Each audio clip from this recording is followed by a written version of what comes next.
How you guys? I'm Siddharth, and in this video I'm gonna talk about the Nikon D3300 DSLR that I have bought recently, and I got it with the newest AFP lens 18 to 55. So let me give you some gyan on this.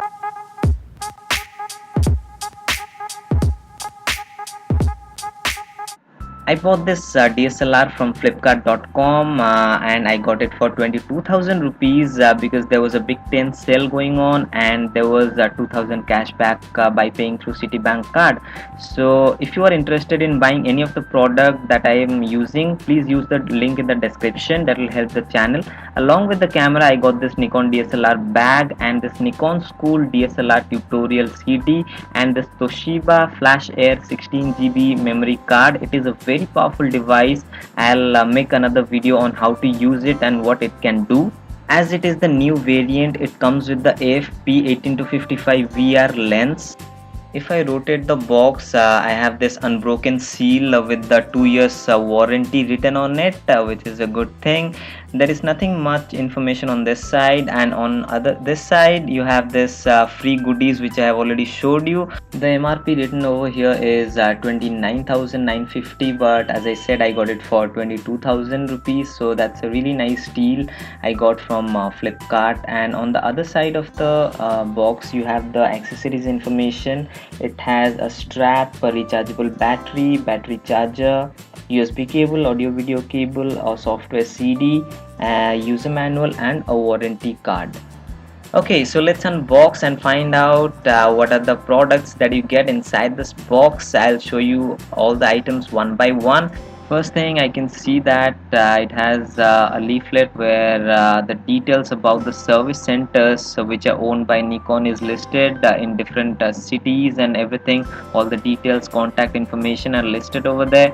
Along with that, you have got some leaflets that are encouraging you to participate in some photography learning course and contests as well. You have this 2-year warranty card. Then you have this guide for Toshiba Flash Air memory card, which I have already showed you, and followed by the warranty card of the same. Next up, you have this worldwide Nikon service warranty slips. Then you have this package wherein you have a software CD, that is the View NX2, that is from Nikon, we will find out. And then you have this user manual. If I open the box further, I can see that the camera and the lens are covered with the bubble wrap for extra protection, which is very nice. This particular thing, I think it is the lens, and as I have told you already, it is the newer version of Nikon lens, that is the AFP, and we will talk about that later in details. Then you have this camera strap with the Nikon branding on it, followed by the audio video cable, and then you have this USB cable which you can connect to your laptop and transfer the data. Then comes this battery charger, and finally this is the rechargeable lithium ion battery, which is of 1230 milliampere. Finally, I am opening the camera, and I am really excited because I have been planning to buy this camera since a long time, and finally I have it in my hand. And now let me open that up and show you how exactly the camera looks like and how the build quality is. I have to say that the first impression of the build quality is really nice, and trust me guys, the build quality is very good on this camera. And at the back they have this protective layer on the screen, which is pretty good. So after unboxing the camera, I used it for a week or so, and within that week I used the camera on a daily basis. I have taken a lot of pictures, videos, so that I can give you those detailed information which will really help you out. This is the new version of 18 to 55 lens that you get with the camera.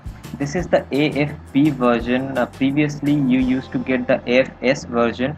There are 3 major advantages of this particular AFP lens. First thing is that the focus is very fast. The second point is it has the new stepper motor technology, due to which during the focus it doesn't make any sound as it used to do. And the third thing is that you get a better bokeh effect, that is the background blur, while you're taking a portrait with this particular lens. This is the lens lock switch. If you press that and rotate clockwise, the lens will open, and then you can use the zoom ring to rotate from 18 to 55 focal length, whichever you need. If you press that again and rotate anti-clockwise, it will collapse completely. The lens and the camera straps are attached to the camera. Now let me show you some basic functionalities of this camera and some important ones as well. The rubbery finish over here and over here gives the camera a very nice grip. The friction on this zoom ring is properly set, and this manual focus smoothness is really commendable. This is the on and off switch, followed by the recording button, and this is the mode dial. This is the speaker, and in the front you'll get this mic input. At the back you have this 3-inch screen, and on the left hand side you have this playback menu, then zoom in and zoom out button, and also the I button. This is the live view button. This is one of the most important button, that is the command dial. This is the viewfinder, and below the live view you have this navigation switch. Below that you have your delete key. In the front you have this lens release button over here, and this is the function key which can be set to anything, but by default it is set to control your ISO. This is the shutter release button, and on the left of the camera and at the back you have this two areas. Those are the receptor for the remote. If you are using the remote to control your camera, those are the receptor option. And this is the autofocus assist lamp. It also helps in red eye reduction as well. On the left side of the camera you have four important ports, starting with the intervalometer, followed by the 3.5 mm audio port. Then you have the USB and the HDMI port, which are very helpful. This is the socket for your tripod, and this is where the battery goes in, and on the right hand side you have the slot for your SD card. Now I am taking the lens cap out. I'll open the lens by pressing that lock switch I have told you, and now I am switching on the camera, and this is how the home screen looks by default. And on the top left you have this M, that means it is in manual mode. You can change that mode using this mode dial, that where A means aperture priority, S means shutter priority, and all those other modes which you can use. If you are a beginner, I will suggest in using this auto mode. And there is another mode that is below auto, this flash with the strike mark. You can use that mode as well. It won't trigger the flash, but you can take pictures and videos with it if you are a beginner. If you press this I button on the bottom left hand side corner, the bottom two menu rows are highlighted, and using the navigation dial on the right you can navigate through all the metering, autofocus mode, the ISO, the flash composition and everything, and then using the OK button you can set those. If you press this I button once again, you'll be back to the home screen. Over here you have this plus minus key which will control your aperture, and this is the info button. If you press that info button, your screen will switched on. If you press that again, it will go off. Now let me show you the significance of this command dial. In manual mode, if you rotate the command dial, the shutter speed, which is at the left hand side of the screen, will be increased or decreased. Then comes the aperture, which is in the middle. If you press that plus minus key, along with that if you rotate the command dial, the aperture will be increased or decreased. Finally comes the part of ISO, and if you press this FN key over here, and along with that if you rotate the command dial, it will control your ISO. This bar over here shows the exposure metering, and it is now towards the minus side, and you have to manipulate the aperture, shutter speed and ISO and make sure that it lies towards the 0, and when it is on 0, that means your picture is properly exposed. It is not underexposed or overexposed. Apart from the manual, aperture priority and shutter priority modes, which are normally used by the camera enthusiast, there are so many other modes like portrait, sports, macro and other modes which can be used by beginners, and they can still take a good picture. If you go to this guide mode, you can learn a lot of things about this camera.